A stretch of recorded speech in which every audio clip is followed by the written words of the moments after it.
বন্ধুরা, এই মেয়েটি স্কুল টাইমে কিছুটা সময় আগে তার বান্ধবীর কাছে চলে আসে আর বলে, আজকে আমরা স্কুলে যাব না, আমরা এমন একটি জায়গায় যাব যেখানে আমাদের কেউ খুঁজে পাবে না এবং আমরা একাকিত্ব কিছু সময় পার করব।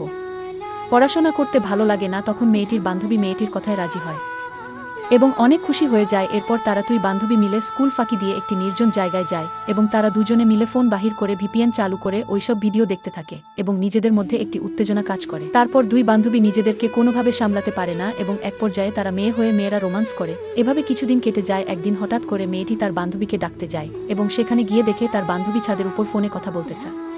তখন মেয়েটি ধীরে ধীরে তার বান্ধবীর কাছে গেলে তার বান্ধবী তার সাথে কথা বলে। তারপর যা হলো তা দেখলে আপনিও অবাক হবেন।